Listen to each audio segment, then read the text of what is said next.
That's recording now? And Right? that's recording, right? Yeah. Yes, I think so. Sorry. I thought so until you asked me. I know. Yeah. Yeah. Okay, cool. Thank you, Jacob. Sorry, my friend. Thank you, Jacob.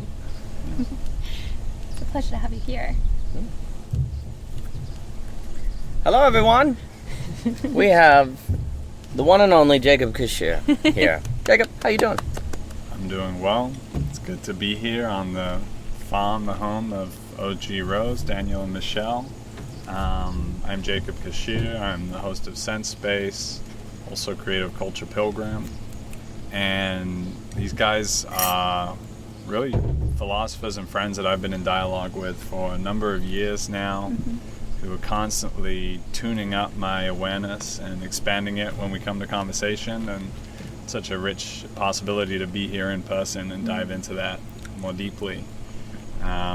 So we're hoping to both do that now, to discover something new, and also bring out some of what we've been thinking through the last few days, tuning in to the present moment, particularly in the United States. Mm-hmm.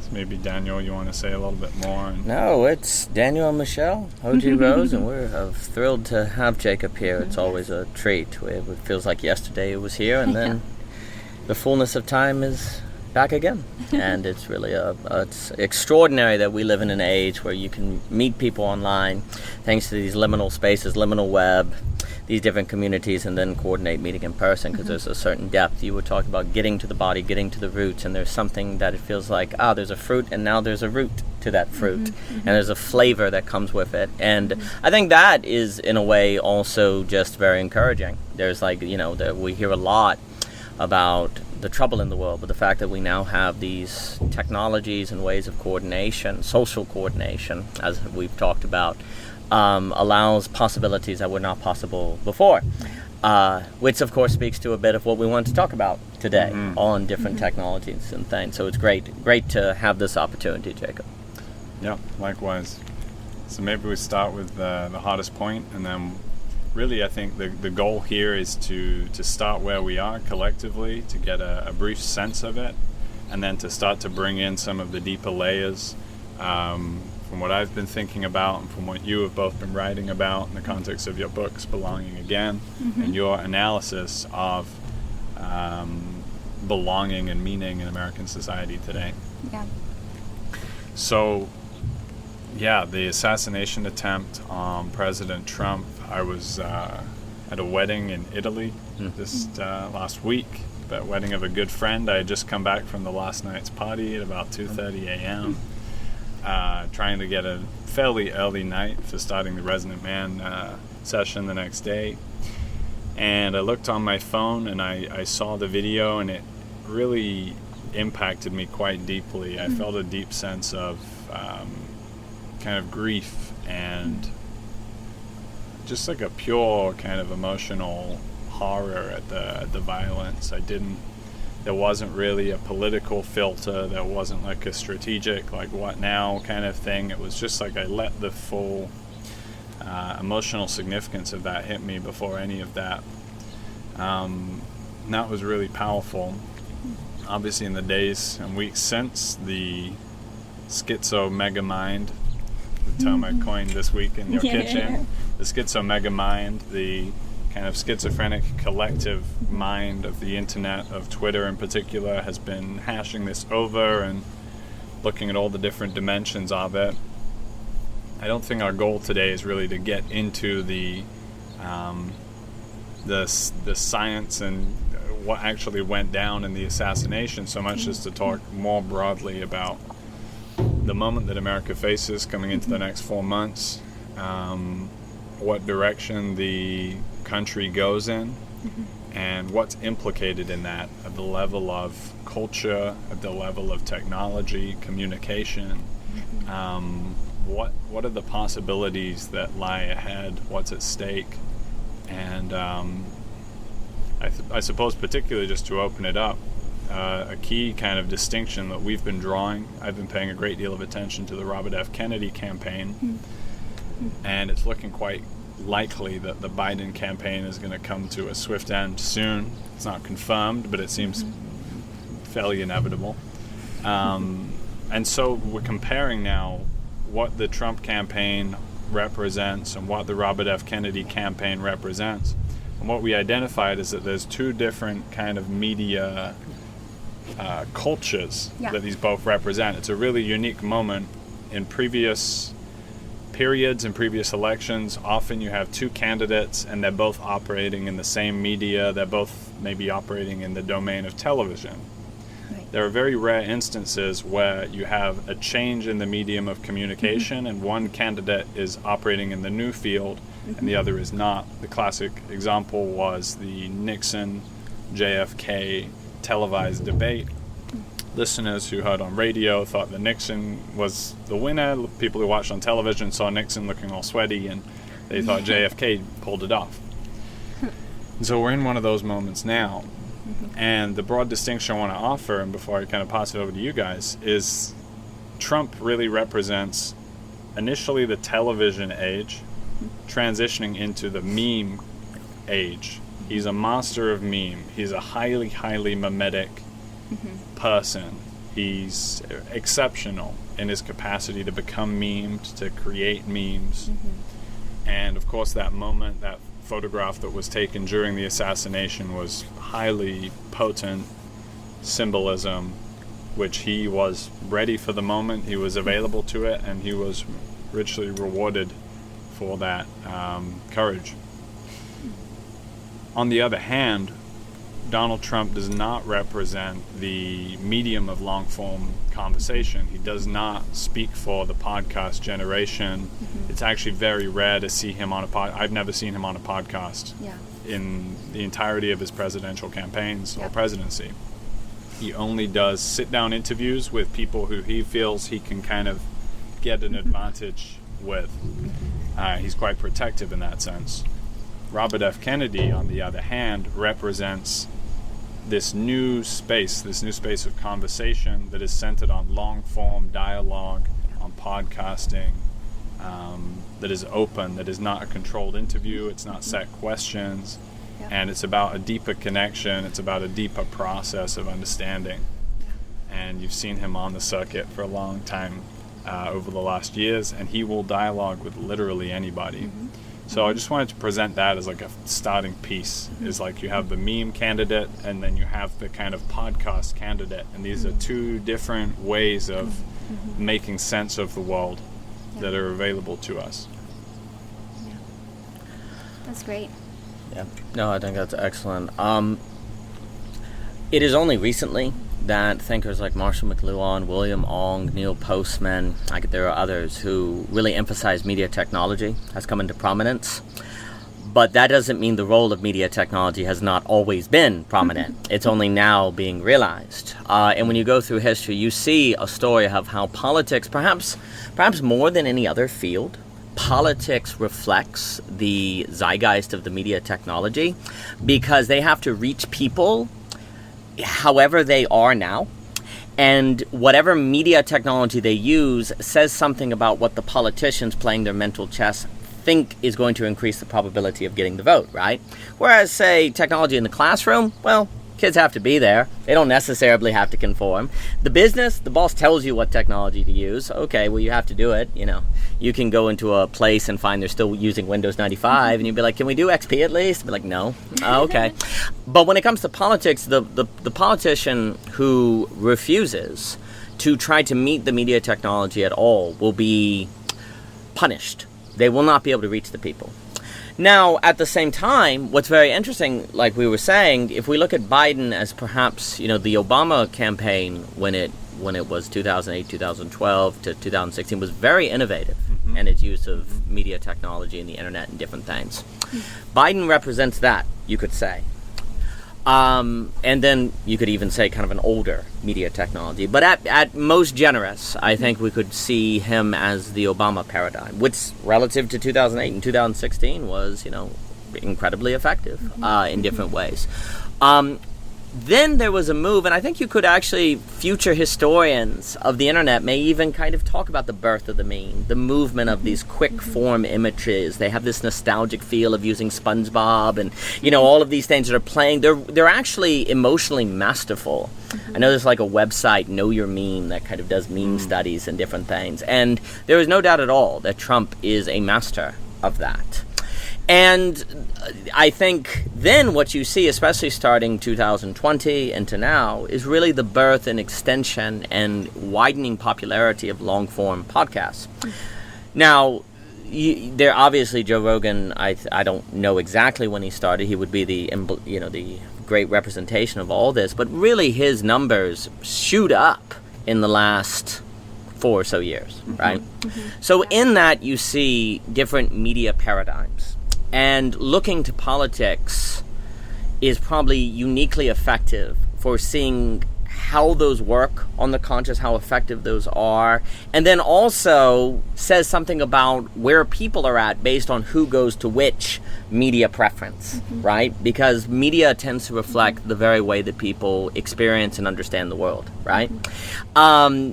So you have generations that understand the world according to memes. You have people who understand the world according to long form podcasts and different things. And we have to ask ourselves, what kind of way of thinking, what kind of way of interaction do we want more of? And to vote, each one of those candidates represent a certain way of experiencing the world and processing it that is different from the others. And just as a note, and then I'll pass it on, because I was also going to say, you can go back to the Lincoln-Douglas debates. You can go all through history and see how much media and writing and the pamphlet. There's a really interesting book called The Invention of News, going through the history of the invention of news and its connection to the printing press, to the pamphlet, to the oration, how profoundly that is shaped by politics. And there is a sense in which politics often traces the edge of where you're going. Like it traces the history of the unfolding of subjectivity and its ways of experience. And a way I would put it, like you mentioned the schizo mastermind, which I love. Megamind. Yeah, mastermind. It doesn't really have mastery, does it? Megamind. There is something where if we're stuck in memification, which memes are very disconnected images, just kind of internally consistent images that are their own world and joke. That is the kind of logical end of the meme culture, right? That is kind of, it has this schizopolitics and a Deleuzian sense structure to it, right? And in that world, you were talking about how is right after the Trump assassination, there's a zillion conspiracies, like that just kind of come out of nowhere. Those things go together. Because every conspiracy, unless it's completely obviously wrong, could be true. It could be true, and each conspiracy might be more interesting than the next, right? Just like the next meme might be more interesting than the next. The next crazy thing Trump does might be more interesting than the next. The next thing that he says, there's this kind of waiting for the next thing, scrolling, right? Well, you never get down to your body. Yeah. Because the only way to stop the mass proliferation of possibilities is getting back to the body. And there's something about the long-form conversation that brings you into the space to sustain it. As a media technology, it has a grounding principle. It has you have to stay here. You have to pay attention. You have to be here. You can't just flick on to the next Instagram image. And if there's something, and basically the point is this, if we do not move in that direction, then things like the schizo megamind will just continue to be the case. Because the only way, like we talk about in The Truism of the Rational, the only way to deal with the problem of the infinite proliferation of internally consistent systems, or maps, which are possibilities of what could occur that have no obvious contradiction. Like, it's not impossible that it was an inside job. It's not impossible that it was Iran. It's not impossible that it was a Democrat. It's not impossible. Well, then you don't know, and who are you to say it wasn't? Do you have evidence? Well, here we are. We're stuck forever. Where you say, well, let's bring it to a long-form conversation and see if we can root these conspiratorial possibilities. And how does it make us feel? Does even considering this makes us angry at one another? Well, if the fact we go in that direction, maybe that should be evidence we shouldn't entertain it, right? So if we want to move out of this infinite proliferation of paranoia, we're going to need to move to something more like the long form, because the long form suggests a different kind of subjectivity that can get back to the root. So those were some opening thoughts. Yeah. Wonderful. Yeah, I think that was all really great from both of you gentlemen, and yeah, we're so happy to have you here, Jacob. Yeah, that's all great, and I was, two things were really coming to mind, which was this idea of Donald Trump being, this meme. He's like, you just can generate so many memes from him, right? Like he's a meme pack times infinity, and I think there's something about the meme culture, but also his tweets, right? Like he was big on he was probably one of the first presidents that I knew of that would just kind of really use the what's your status or whatever it is. I'm getting confused now with Facebook and Twitter, because I didn't ever really use Twitter /X very much. But anyways, the point of the matter is he was probably one of the first kind of somebody who's like officially a leader, and especially like a president, to just be, and obviously he wasn't the president, he was elected, but like that he would be saying things that were so candid, that were so unscripted, right? And you even see signs which I think are, I don't want to go down the rabbit hole of how I feel about these signs or what I think they might be saying, but you'll even see like bring back mean tweets, or mean tweets 2024, right? And it's like, that's so strange. But I think if I want to give that, like if I want to be charitable to that, I think there's a genuine sentiment in people for something that's genuine, right? That's like there's a type of authenticity that people desire, but because we've done short form so much in terms of what the media technology has been. Like just even think about if back with flip phones, you had like 160 characters, right? Or like a tweet has a certain character limit. Now, that's all how it kind of was introduced to us, more or less. Now you get people posting essays on Facebook, don't get me wrong, but there was kind of this general sense of it being like the brevity. Or like if you think about the format of stories on Instagram, right? Like the stories that you can watch, they will it's like, say somebody has 16, those are only going to last each for maybe 7 to 10 seconds. I've never counted. But the point of the matter is there's this kind of brevity but authenticity, like this realness, this rawness that I think people desire, and they want that. They're desperate for that, and they're like, let's just be honest about how stuff's really going in America, right? Or how it's really going as a blue collar employee, or whatever it is, right? And I think that he really has a lot of that appeal for that reason. But I think that especially in light of COVID, where you use a particular kind of expression for this, but where there was a lot more that started to shift online. I mean, obviously stuff was being done online a lot. Most people had email addresses and all of that. But there was a kind of having to be like, well, we can't go anywhere, so we may as well, maybe we could just sit and listen to something. Now, I think the podcast, like acceptance and comfort, like a comfort with it has been around even before COVID. I think that there's something about, like, because you'll hear people say, oh, I want to start a podcast. Like, why do people want to start a podcast? Because it's suddenly like they feel there's a permission to do so, and there's easier access to be able to do so for free or whatever that allows people to do that sort of thing.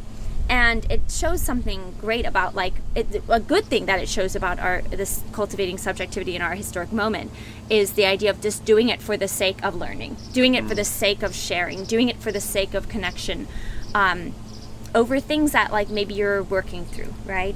And I remember during some of those years in 2020, 2021, like one of the people who I think it was so good that you said about the groundedness of long form, because one of the person who really helped me was RFK, actually, because I don't know why I stumbled upon him, I just did, but I really appreciated his longer conversations. There's something that in a time where there's such a frenzy and uncertainty and ambiguity, there was something about, I think the long form presents another type of genuineness and authenticity that we actually want. Like we think we want it in the short form, but the sentiment behind it is actually similar, but the long form is actually going to satisfy it in a richer way, I do believe. And so I think that we're moving in that direction. Now, it might be too soon for like the critical mass yet of people being on board with long form discussion. But I think what's great about it is it started to say like, oh, there's a lot I don't know, actually. Whereas I think the memetic and the tweets is like, you feel so confirmed because you're like, yeah, he's saying exactly what I'm thinking. Yeah, he's like, he's willing to be mean, Whereas in a long form, it's like, oh, they're discussing things, and they're not doing it from like as much of an emotive place. Like, it's things that can be quite personal, or maybe even like, but there's things that are in the long form that are much more like, let's suspend judgment for a minute. And it makes me think, and I don't know if I'm just being idealistic about it, about like long time ago in like early founding fathers where they'd have long discussions, let's discuss this for the whole night, like we were talking about, back then. But, there's this idea of like having these long, extensive conversations because you knew how much it mattered. There was such a gravity to what you were going to ultimately decide to do. And so there's a hope that maybe these new medium technologies could maybe provide the ability to go back to actually having democratic discussion. Like the way it was kind of, I want to say meant to be, but maybe that's idealistic, like meant to be, but now in a sublated form or something like that, because obviously that probably had its own pitfalls to some degree. So anyways, those are some things coming to mind. But well, it should be noted, it's interesting because if you were betting, you would not have thought that memes and tweets would have been followed by 3-hour conversations. You would have said maybe 2 minutes, maybe 3, and there'd be a gradual movement. It's very interesting how, they talk often now about in like evolutionary theory, they're saying the gradual evolutionary model is a mistake, that tends to be these bursts that arrive as these kind of thresholds. So it's interesting that you go from these short hand, like very quick videos, and then alongside, there's the TikTok now, but alongside there's this explosion of the 3-hour, 4-hour podcast, which is interesting because it doesn't really fit what you would think would be kind of the cultural evolution, like a gradual, slow development, accumulation, which in a way, should provide some hope, because if that kind of change can happen that quick, where you can go from really, really short to super, super long and engaged, and like people are like on Joe Rogan, you got like Penrose giving long conversations about black holes and different things, like that sort of radical shift should in of itself be a kind of source of hope. Yeah, and I'll say one thing really quick. I wonder if that shift was able to happen readily like that because people kind of hit sort of they hit a threshold or they sort of hit sort of like a oversaturation with, somebody's posting about what they had for dinner. Like there's this kind of, they're just like being, really kind of volatile with what they're sharing on Facebook or Twitter or something like that, where people are just like, like you'll hear people say that, like, I'm so glad I got off of Twitter, right? I'm so glad I got off of Facebook. Yes. And I wonder if it's like, that's because there's like that deeper hunger, like I was saying, for the authenticity, which I think is kind of what people want with the memetic culture, but like it's actually something you want it. Yeah, you want it, but maybe you're not. It's like you want it even more than you think you do, and it really needs to be able to. I think it's actually going to be satisfied in something much more nuanced and much more, much deeper. Yeah. I was just going to say, I think there is this hunger for the authentic, and the genuine. The problem is, there's a few things. We can actually confuse authentic with mean, because the human brain tends to associate meanness and bad with more real. Like we're more likely to remember something bad that happened to us than something good. And so we confuse that survival tendency of the brain with, this is authentic. So when someone's being mean or outlandish or out there, we're like, that's more real, or they're really getting at it. But unfortunately, I think that's a counterfeit to the reality of deep relationship. That's what actually people are looking for. But in the world, like, the closest they can find is kind of, the mean. And also, too, it would be another subject, but we talk a lot in Belonging Again about Nash equilibrium and how the only way to avoid various game theory dynamics is if somebody comes in who's menti-divergent or neurodivergent, because otherwise rationality is what creates a suboptimal result. Well, someone who just doesn't care what other people think, they're kind of autistic or Asperger, or they're kind of sociopathic, and so we're hungry to escape these traps that rationality has led us into. And so someone who just will say or act the way that a Trump does is also a feeling of bringing us out of the cave of which rationality has brought us into. The problem is what we have is systems. The theory that Belonging Again will put forth is that institutions and systems and politics, etc., so forth, naturally create Nash equilibrias where rationality cannot solve its own problem. And if we don't have cultures incubating different ways of thinking, more like the Nietzschean child or shamanic, or able to think philosophically, then those systems are going to select for sociopaths or people who are emotionally don't really care, and those people will actually prevail in the culture and overcome the suboptimal result in different things like that. So right now you have that institutional selection that will occur in different things, which I think is going on in different things. Let me say hi to him real quick. We'll just pause here for a moment. Pause there. Sir, how are Hey, you, Papa. All right, yeah, so just to pick that up, I really appreciate what you guys have just built out. And I wanted to circle back a little bit just to the start with this kind of comparison of the candidates before we consider the full implications of the dialogue revolution and what's possible there. Because, we focused on Trump and RFK at the beginning. I also want to think about Biden a little bit here, because I think, as you said, the Obama campaign was this like very innovative digital campaign at the time. Biden, to me, represents tech savvy but highly strategized communication. Yeah. And if you look at it through that lens, you can actually see what we're witnessing is the death of tech savvy, highly strategized mode of operation, because it's being exposed, because there's so many different lenses in the schizo-megamind, because you can't stage this anymore. It's just, you can't stage authenticity.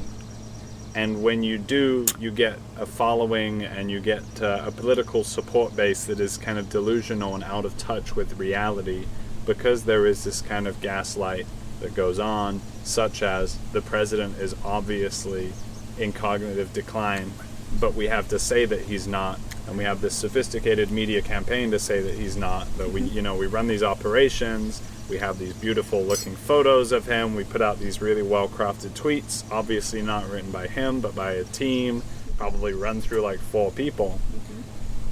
It's because of that falsity, because of that super strategized, inauthentic political game playing, which Hillary Clinton also represented, and which was rejected by a lot of people, that then this kind of reactive, low resolution, spontaneous, very instinctive approach from Trump comes in and is very appealing. But I think what we were sensing into the other night is like the way that this Trump energy, I sense it moving, especially after this last week. There is this kind of surge, and there's a lot of people want to say, yes, Trump's got it, he's gonna bring it home, yes, America, all the way, flags, F-16s, you name it, all of that energy. But there isn't a mature groundedness. There's kind of like this grabbing on to the thing and running with it, but it doesn't feel like you could really sit that down, bring it down, and talk it through in this long form way. And that's expressed in the nature of Trump's presidency. We've already seen that. He had this talking point of, I'm going to drain the swamp, I'm going to clean it out. But it was just like a emotion. It's like a dad who, comes back home and says, I'm going to set it all right and da-da-da-da-da. But actually in his conduct, in the long form of his character, it's not fulfilled. It's just talk. It's appealing talk, and he's a good salesman. And so he says he'll drain the swamp, but then he appoints all of the heads of the different industries and lobbyists into all of the relevant positions. Right. And we have no reason to think he won't do that again. With RFK, on the other hand, you have somebody who's been in the long form, not just in the context of the conversation, but of his life. There's like decades and decades of experience going into how he's seeing and addressing and understanding these problems. So he is actually able to enter into that space of a longer form conversation. I don't want to make this too much about RFK, even though I passionately believe he is the most capable man for the job. Sure. And especially from the angle of healing the nation, from the angle of addressing the addiction crisis, from the angle of understanding the ecological and restoring the natural world in the United States. There's no better candidate. Mental acuity. I could list them off more and more, but I'm not going to. I want to really think about RFK in the context of an entire paradigm shift in culture into an understanding that how we conduct conversation is a fundamental basis to democracy. Yeah. And this is what's really fascinating, is this this kind of, I want to start a podcast, and oh cool, you listen to podcasts. This thing that we've thought as kind of a peripheral, it's a side thing, is actually, it's working at the center of culture, it's working at the center of reality. Because when we're really in a conversation, not in a CNN interview or a CNN debate panel or a meme, we're entering into this place of mutual understanding, mutual transformation, and we're creating a space. And the space that we create in dialogue is the space where culture and civic responsibility and a sense of like meeting the other, all of these things can only happen in an actual space. And right now, shit you not, there's a lot of talk of civil war in the United States. And this act of violence, this attempt of assassination against the president is a warning shot to people that that's much closer than anybody thinks. And so how do we lower the temperature? People have talked about, well, it's not going to be sufficient to simply keep going in the same way with this kind of like bullshit, fake, top-down Biden campaign, highly strategized thing that everybody can smell that it's not real. Or this Trump thing that is very exciting. It feels very instinctive, it feels alive, but does it have the depth? Is it really creating the space where the problems can be thought through in all of their nuance? No, it's not. Yeah. Well, there's a few things that was excellent, and I really like that idea of thinking of Biden as tech-savvy but strategy. Like, that's nice. I think that's getting at it.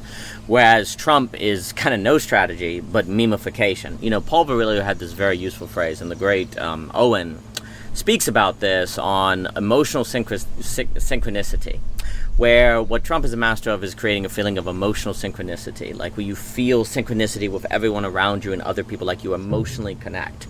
And it's a kind of counterfeit of empathy, though.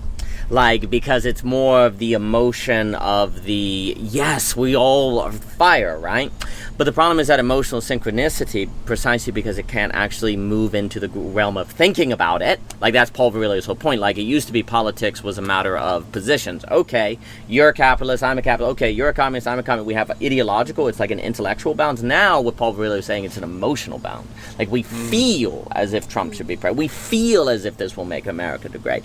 And I'm not in it, and Paul Virilio is not trying to say emotions are bad and thinking is good, because there's ditches on either side of the road. He's trying to identify a certain character of political identification that is now possible because of the media technology. Like, Paul Virilio is a big thinker of media technology. And the meme is this. The meme is the ultimate tool of emotional synchronicity.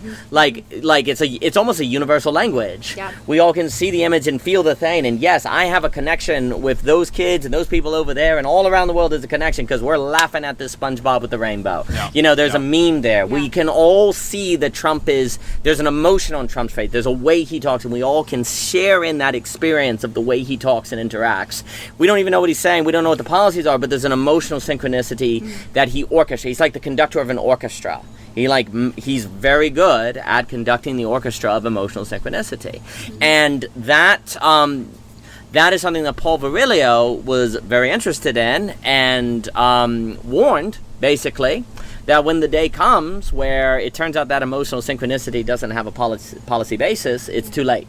It makes me think of that part where Jesus says, if you remove a demon, but you don't put something in its place, 7 more is coming back for it. And that's basically like there's something very genuine and true, and I would say real, about the passion that so many Americans have of something is wrong and we need to fix it, right? That's what Trump kind of has tapped into, make America great again, right? I think that's a very genuine feeling. Look, like the average American middle class, their rents are high, the kids don't have any money, groceries, inflation, that's what people are responding to. But Trump is taking that pain and conducting it into an emotional synchronicity, which, if it doesn't translate into something rooted, that the key point I'm getting at is that that's a matter not of information but formulation, and that's the media technology, that's the form, right? If it does not move to that, then when the day shows up that emotional synchronicity was just emotional synchronicity, there is no telling how people respond to that, because people will feel tricked, or they'll feel empty, or they'll feel like, oh, my hope is gone. Like, the real terror, if that bullet would have hit Trump, I don't think it's hyperbolic to say that you are looking at civil war situations. I know that sounds extreme, but look, if you go back on World War I, who would have thought the Archduke getting shot would have started a chain reaction of who knows what? You know, like, world global events retrospectively seem obvious, but at the time, what got the ball going, like, I would require everyone to read Guns of August on the start of World War I. That it was a Nobel Prize-winning book. I'd force everyone to read about the Cuban Missile Crisis. Like, when stuff gets going, it takes on a life of its own. And then if you don't have it, let's put it this way, without roots, you can't stop the thing that's got a life of its own. You know, I was saying earlier about Nash equilibrium, I'll just quickly unpack and then pass it on.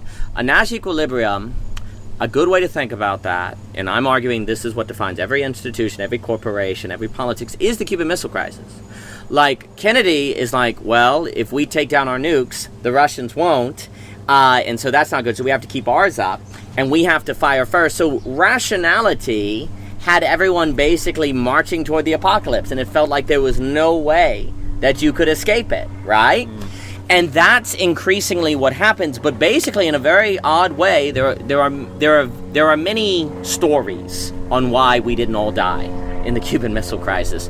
And the man who wrote the book American Prometheus, I can't think of his name, maybe Martin something, that was the inspiration for Christopher Nolan's movie Oppenheimer. He wrote a book on the Cuban Missile Crisis called Gambling with Armageddon.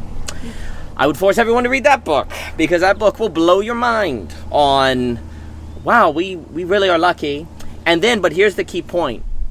In the end, what saved the world was not something rational, but either a letter that Kennedy and Khrushchev exchanged, non-rational, or Khrushchev decided to take a political sacrifice to remove the missiles out of Turkey without taking that as a political, because he was able to convince Kennedy to remove the Jupiter missiles out of Turkey. That's why they put the missiles there. But he never told the Russian public that he did that. And so it really cost him big time.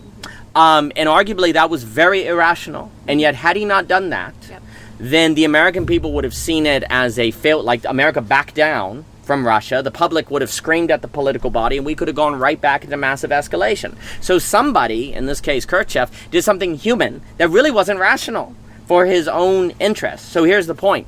In a Nash equilibrium situation, someone has to do something you wouldn't think to do. That's what saves you. That's what gets you through, right? Well, what's Trump? But this is the problem. There's a good version of that and a bad version of that, right? Trump always does what you'd never think he would do. You cannot predict Trump. He's always going to do this thing that goes beyond the rational calculus, and people love it. They love it because it's freedom from these situations we can't escape or don't know what to do. Well, randomness, that kind of willingness to burst forth will do that. And basically, what we have is the long form brings you into the place where something non-rational is more likely. Whereas if it's just exchanging media stories, it could just be news, information, back and forth. The probability of formulation occurring on the news is very low, but in the long form, it can occur. And it's a matter of the media form, not the information. It's about the being in the roots. Being like, I'm a human being, you're a human being. Do we really want to nuke each other? Is that really what we want to do here? Then maybe we need to get out of our head thinking strategically, like Biden, and come down to the human. Come down into the body and say, no, we're not going to be the slave of something that gets a life of its own beyond us. May I add something to this, Michelle? Yeah, no, please go.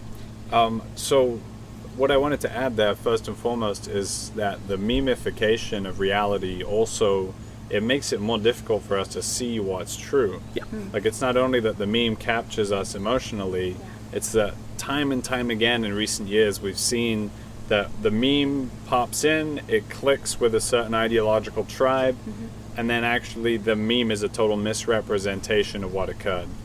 And I'm not going to name the examples because you probably already know several of them, but this happens time and time again. And we are kind of decaying, we're degenerating our capacity to sense into the deeper complexity when we're only working with these kind of like fast-paced, attention-grabbing mediums. it's in the context of a long-form conversation or indeed a book or something of that nature that you really get the capacity to go, okay, layer after layer after layer. Yeah. And then when something like the attempt on Trump happens, you can receive it in that way and you can start to sink into it deeper and deeper. Alongside that, I want to also stress that there are actually, in a way, different minds on offer here. Different levels of development of consciousness are at play between Trump and Kennedy. And Kennedy is pointing in a direction of a new possibility.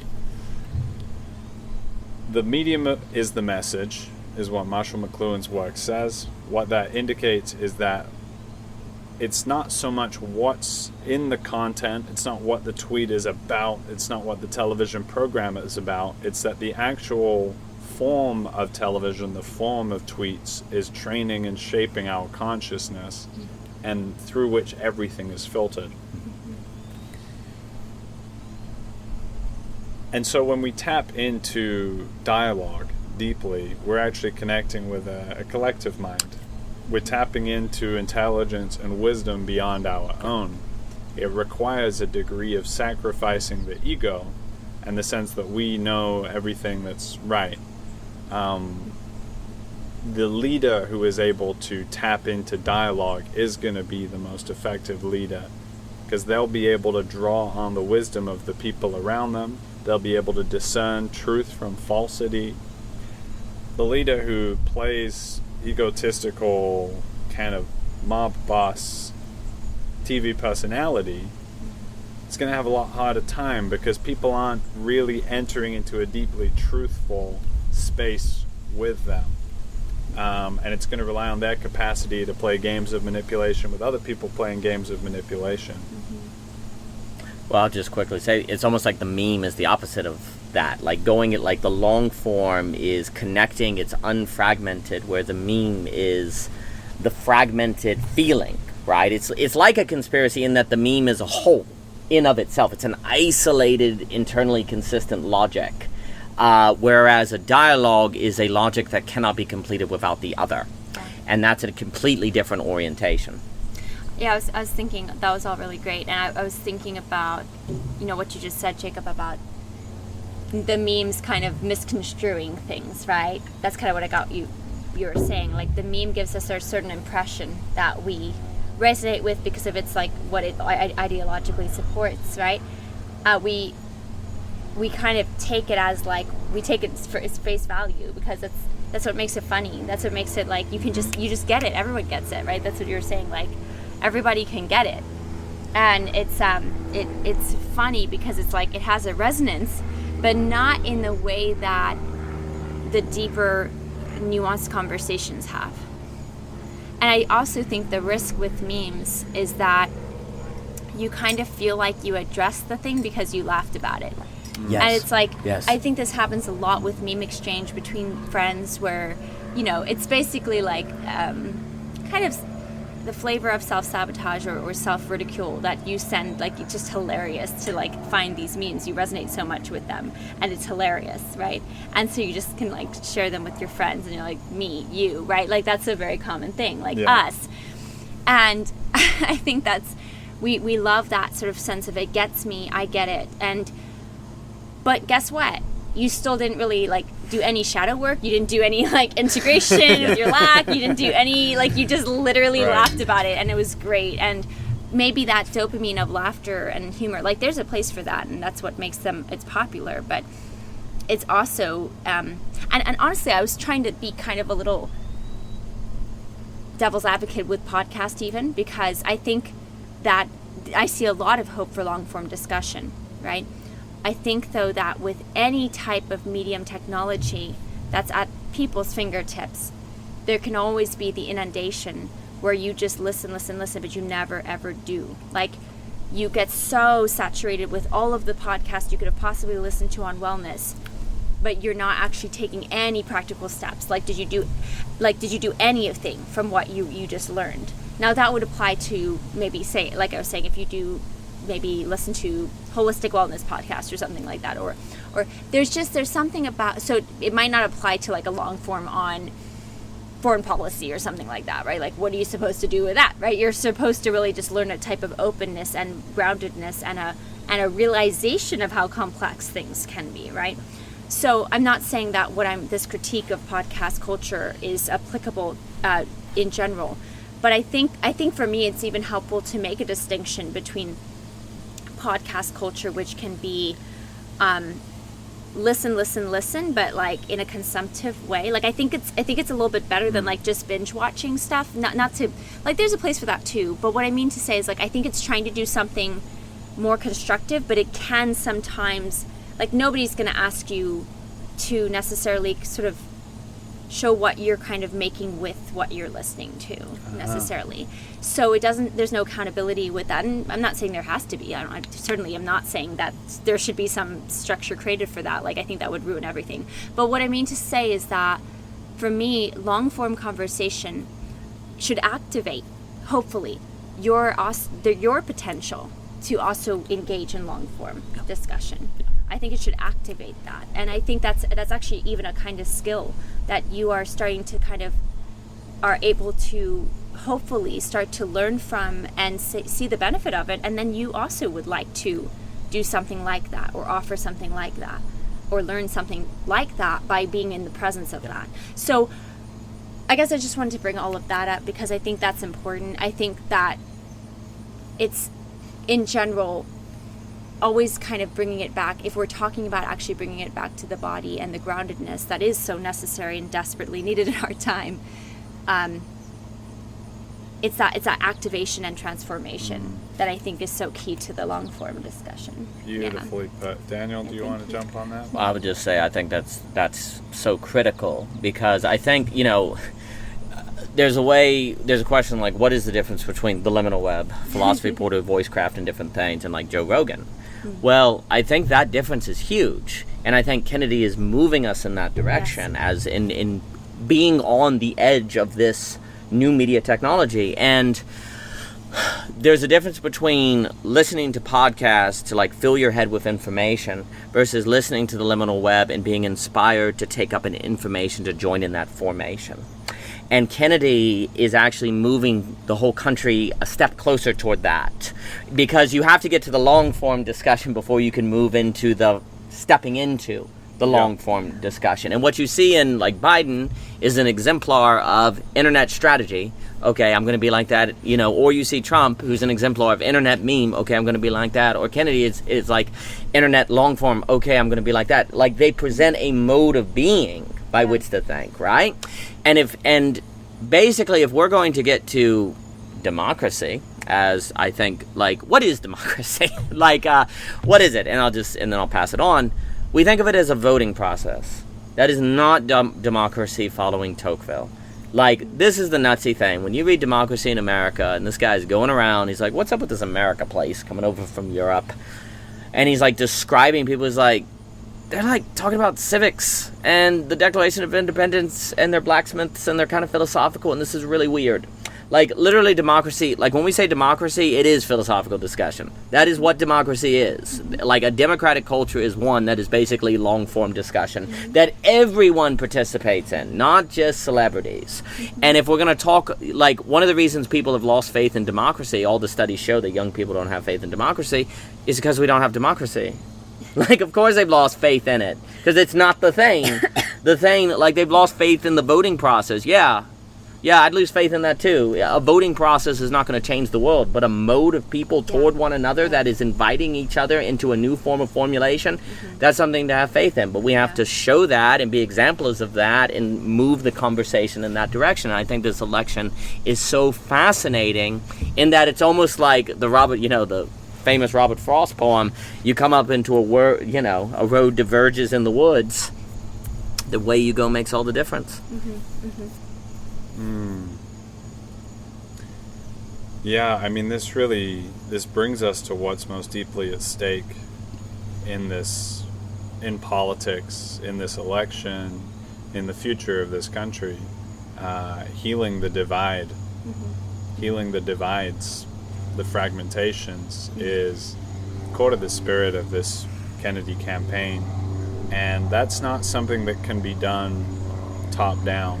That's something that has to happen in the roots. The renewal of democracy as a culture, as an experience, as a way of being and relating is something that has to happen at the roots.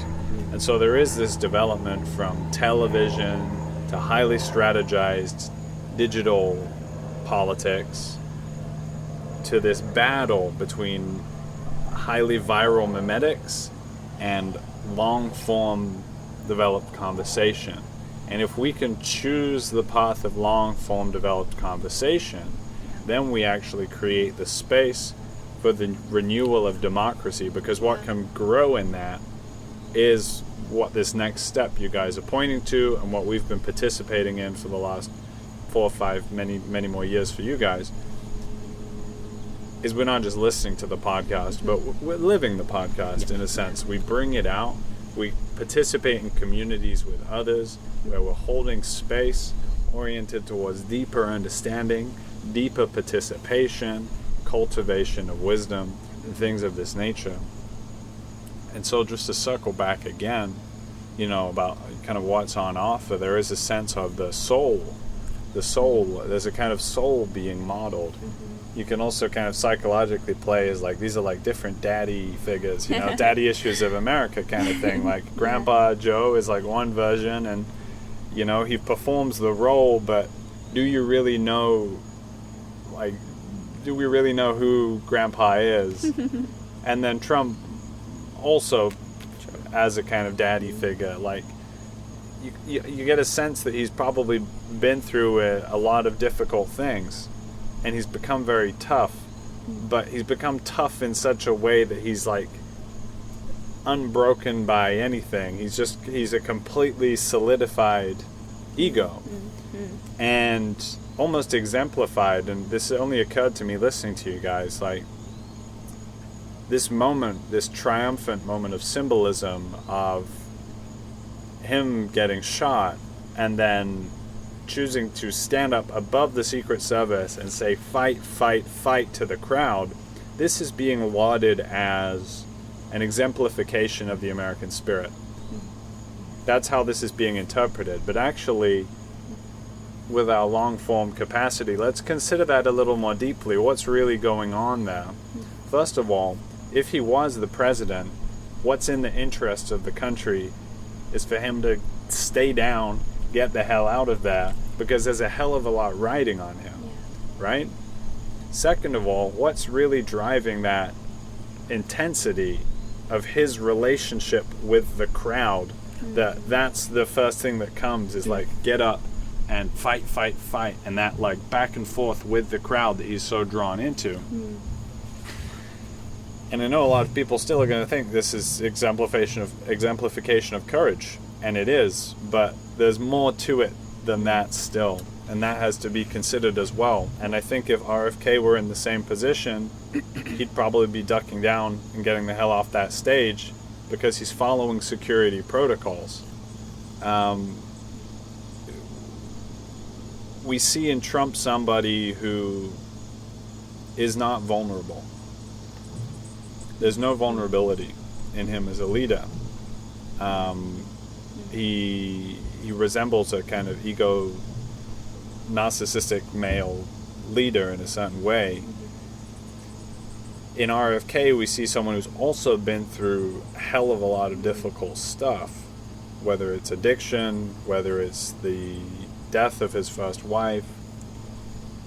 But you can see that he's been changed by that, and he's bearing his soul, and he's kind of he's still a politician, he's still a Kennedy, but he comes forward with this open brokenness that is the prerequisite to a healing of the divide. You have to have a leader who can actually be touched by what he's interacting with, who actually feels what he's interacting with, because that opening is what allows him to tap into the higher guidance and wisdom that America needs to like draw down in order to be able to make it through a portal of possibility that it doesn't exist right now. Right. There is the hope that's needed doesn't exist, and no amount of like bring back Obama, hope and change, that's not going to do it. There actually has to be a deep connection with vision, which requires vulnerability and authenticity. And if you're running this program of being a fake political role and being so immersed in that you've forgotten who you actually are, you can't tap into genuine vision. Well, I would just note, vulnerability is not right. Is it rational to be vulnerable? Not really. Nope. Unless you have a higher vision. But what is that vision rational? Can you bring it into a calculus and get paid for it or whatever? Like, it's true, but it really doesn't fit into the schema of rationality. Thus, what you are describing, vulnerability, like vulnerability and vision go together, well, that helps you deal with the nasty equilibrium situations we're talking about. And there's a few things that come to mind. Tocqueville, when he comes to America and he's looking at democracy, he's very kind of like, this won't last. And the reason is because he's seeing people basically, if you're going to let the best argument win, you're vulnerable to the truth. And that's hard.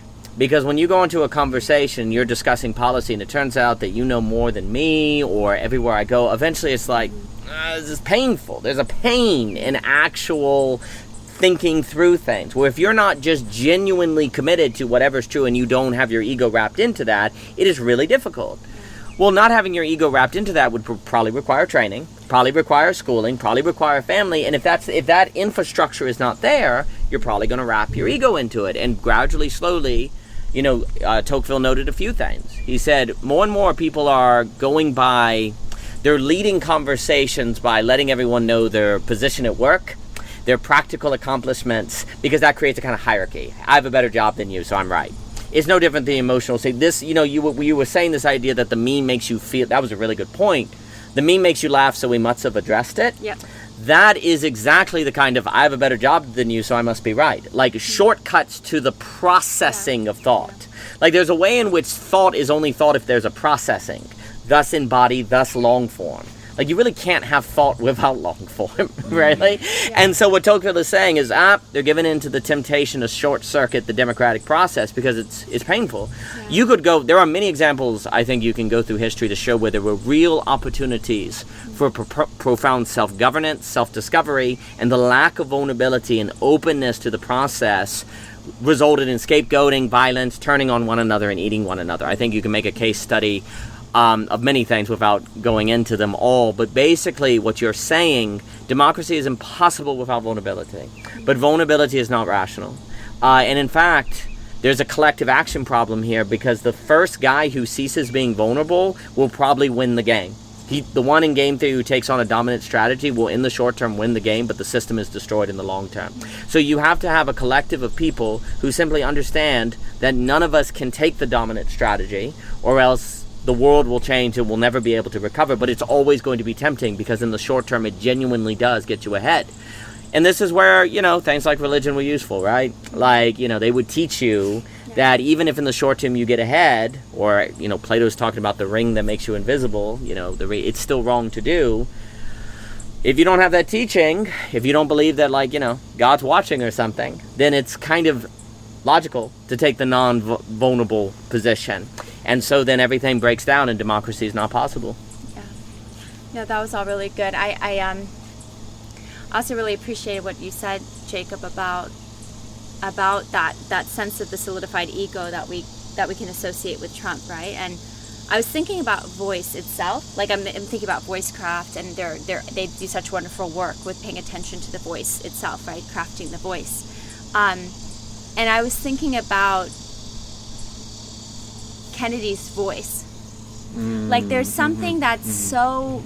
I remember the first couple of times I would listen to him, it was almost painful a little bit. Like, if I'm honest with myself, it was like, because he's got that slight tremor, because, of the things he's been through his life. But there was like, I started to get, if you open up yourself to that voice, it's like, oh my gosh, this man has been...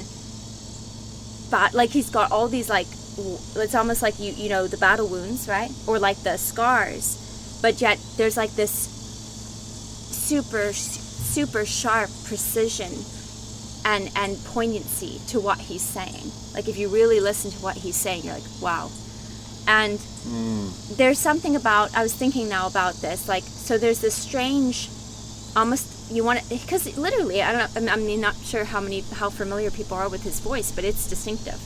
I mean, it's like he has that slight shaky, I don't know how to describe it, but there's something there where it's a little bit like a stutter, but not exactly, it's not a full-on stutter, but there's like this tremor in his voice. But it's like still something so strong in that kind of vulnerability to it, or like that kind of brokenness, right, to it. And what's interesting is Trump's voice is like loudspeaker, solid, very, the cadence, there's something about it that's very solid to what he's saying, but in terms of the substantialness, it's not quite there, because, and again, like, I don't know these gentlemen personally, and they've all probably been through lots of things in their lives that are quite difficult, but I think it goes back to the voice actually sounding, it's like a manifestation of that solidified ego and how Trump's voice actually sounds to the ear, whereas Kennedy's voice is, it literally sounds more vulnerable in its tone, and then there's Biden, who it's a little bit harder to place, because it's like it's just so difficult not to hear the inconsistencies of what he's saying, right? Or he's lost his train of thought, or it's like it's okay for a little bit, but then there's like he's stumbling over words, but not because he's got some sort of like actual phonetic thing going on. He's just, there's like I want to, because what I'm saying, what I'm trying to press into a little bit is the actual sound of their voices, and if there's vulnerabilities, like, because Biden, isn't he vulnerable too? Like, he's very, very old. He's clearly got like some things that are not quite there with him. But what I'm trying to say is that vulnerability is a strength. Yeah. It is a strength. Like, it actually requires an incredible amount of strength to have vulnerability. It's not merely weakness, right? Like, it's not merely weakness and inconsistency. So anyway, I'm just interested, because I think there's something really in the phenomenology of listening to the men's voices, each of them. There's something a lot like that that really drives home your point of what you're saying. That is really fascinating. I think that's really deeply insightful. And something that I'd also been thinking about as well is that his voice, it's a broken voice for a broken nation. It's, the archetype of the wounded healer, right? You can't be a healer without being wounded. And he's the wounded leader. He's the wounded healer leader. And so we're living in such richly, symbolically infused times that you have the man who, with such this whole story, and we haven't even gotten into it, but the death of his uncle is the foundational conspiracy. It's the ultimate break with coherent trust in institutions, and it's the entry into conspiracy land. That's the foundational sin of modern, American truth. And then the death of his father is also this kind of like fall from grace. It's this fall from hope and possibility and vision. And his voice is just like you can't evade it. You can't avoid it. You can't just be like, oh, I'm going to avoid the brokenness and just listen for the signal. You have to go through the brokenness to hear the deep signal. Yes. And that's a profound thing. And when it comes to Biden, I think somebody who's been in the political game for so long, like 40 years plus, he doesn't know anything other than performing. Persona, The persona is who he is, and I'm not sure he knows who he is underneath the persona. So he's vulnerable because he's old, but he's not vulnerable in the sense that he's authentic. Because I'm not sure he even knows what that would be at this point. Yeah. Well, it's funny because you could almost associate Biden with Baudrillard, the simulacra, the kind of idea that he's the copy without an original, pure strategy without a goal, like strategy for strategy's sake. That's Baudrillard. maybe we could associate Trump a bit with the virilio, the emotional synchronicity, the kind of speed. That's another big thing for virilio, is speed, move. And Trump is very like moving on in his thoughts, going around speed, where if it is fast, it is true. That's kind of the logic of the modern way. If it's fast, it's true. And there's something about Kennedy that's almost we missed Tocqueville. Like, we need to go, we missed something. There's a kind of, we missed something.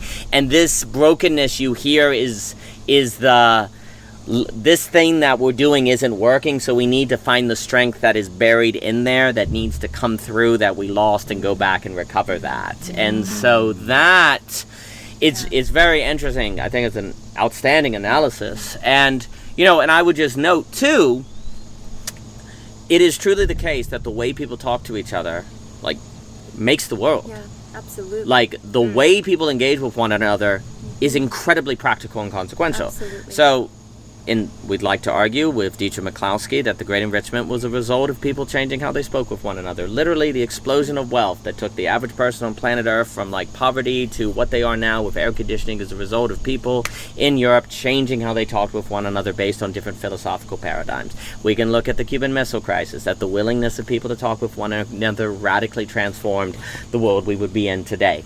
You could look at Tocqueville. We can go on. The way people speak with one another formulates the kind of people they are, and the kind of world we are in is a reflection of the kind of people they are.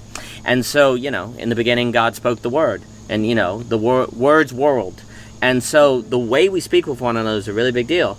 And the invitation of people into a space where they can talk more and they can unfold the thought, that is world changing. You could argue nothing else has changed the world, but some sort of change in how people speak with one another. Now look, if they don't have running water, they can't talk with one another, so there's infrastructure that has to be in place. As you move from a third world nation to a first world nation, you move from a task-based society to a voice-based society. You move from we need to provide the infrastructure to make sure we survive, in the direction of we need to know how to engage with one another because we have more free time, we have more face-to-face interactions, and our tasks don't do our relationships for us. If we both need clean water, that clean water in a way does our relationship for us. It's the subject, right? Well, if we have all of that, then because central is the kind of information we exchange, the kind of way we formulate one another, the kind of way we speak to one another. So, it really matters then if people are memeified, or their strategies, or their long form, because that is the defining quality of which creates the subjectivity of a first world nation. And so if you don't move in that direction, you cannot move into the fullness of people. And that's really consequential, because what in a way, if everyone's talking about a meaning crisis, nihilism, and all of that, what is that but a sense that there's some sort of fullness of people missing? Well, what creates a fullness of people? People talk about meaning, but what do people find meaningful? Usually in a relational context. Okay, well, the way you relate then determines the quality of your meaning. Is it strategy, memes, or long form? If your meaning is not long form, it probably won't last long, and it probably won't formulate you very long either. And so you have to be able to sustain it. You have to bring it down. And before just passing it on, I think basically if we do the long form discussion, the long form meditation, the contemplatio, if you don't have that to catch the emotion, like the emotional, to catch it, then it's simply going to be this power that is going to be unleashed on people that have no way to control it. And it'll be like a lightning storm. It will kill people. It will destroy people. It will be random. Who knows what the consequences will be?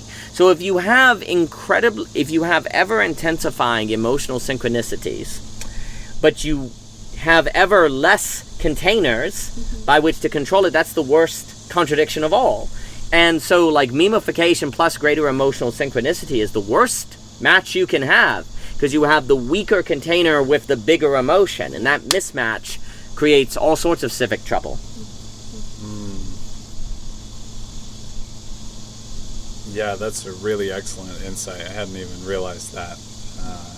We could expect 5 to 10 more highly salient, intense, country-shaping events and they might all happen in the next 4 months because of this highly strange hyper-memetic situation that we're in. And so, along with electing leaders who are capable, who have an understanding of the depths of the problem at hand, as you've expressed so clearly, the leader is intoning the culture. They're setting a tone for what's possible. And ultimately what we want to be possible is to create spaces of meaningful dialogue where these differences can actually be mediated, where a deeper understanding can begin to form between people, and new solutions can also emerge from the ground up.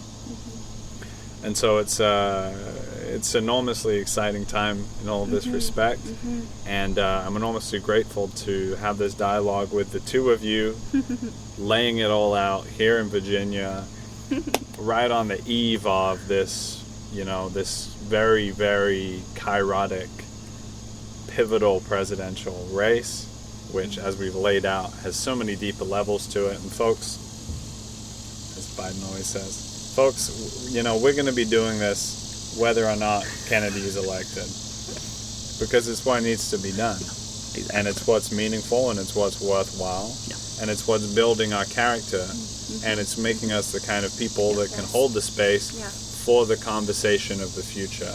And so I would encourage everybody to aspire to that, whether or not they feel called to the Robert F. Kennedy campaign. No, I think it's been a wonderful discussion, and under the moonlight in Virginia, I can't imagine a better space. And I think we are in an age that needs to focus on formulation, not simply information.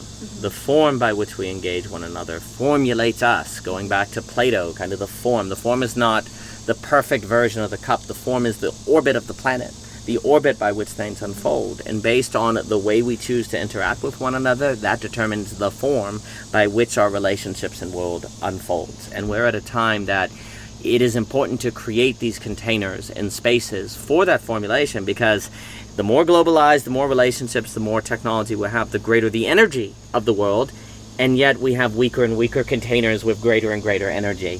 So in order to realize that energy as something that energizes us versus destroy us, we need better containers.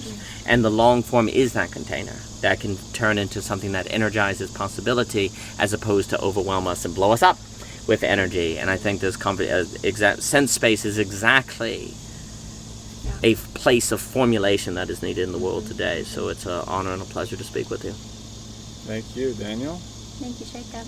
Thank you, Daniel. I've enjoyed the conversation immensely. So looking forward to many more. Absolutely. Thank you. And thank you for listening and participating with us. Thank you all. Good night. Good night, America. Krongite. Look at the moon. Wow, the moon is pretty. Gorgeous. Very nice, sir. Very nice. It's like a presidential. This is presidential conduct. You shake the other guy's hand. Absolutely. You look him in the eye and you shake him. You don't ignore. But then it's more like Then he drops the arm wrestle. That's Trump with Macron. Yeah. Oh, you're right. Actually, that's really funny. That's hilarious. Schoolboys on the playground. That pink sky there. Well, I thought that was marvelous.